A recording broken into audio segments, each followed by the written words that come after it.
the meantime, let's cross to find out the latest events that have been tragic events in China, where police say that 6 people have been killed in a stabbing attack at a kindergarten in the southeastern province of Guangdong. A spokeswoman for the local government in the city of Lianjiang told reporters that 3 of the victims were children.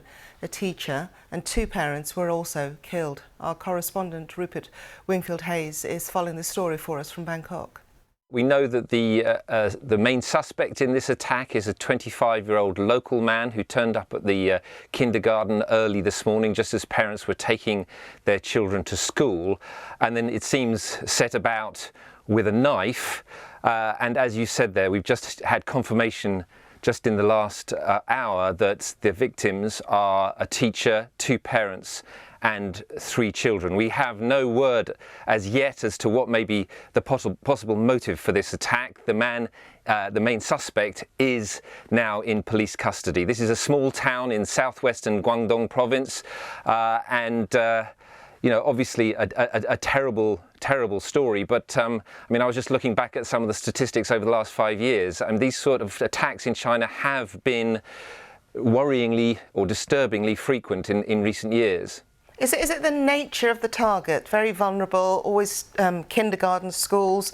I mean, like you said, there seems to be a repetition in this type of attack. What does the Chinese government say or do about attacks like this?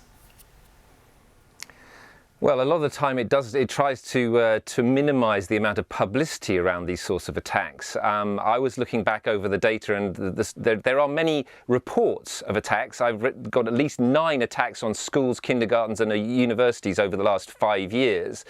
But there is concern in these sort of situations of copycat attacks. And of course, the news environment in China is very different.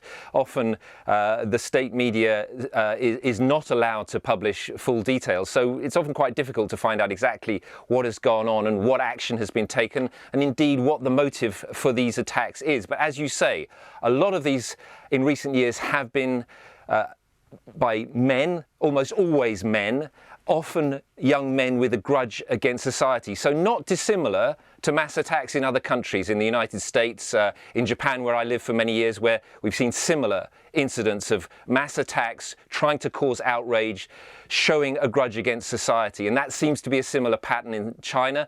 But experts we've spoken to when previous attacks have taken place, who've spoken to the BBC, have said, you know, there are particular factors in China. It is a very high pressure society. There is very high expectations on young men.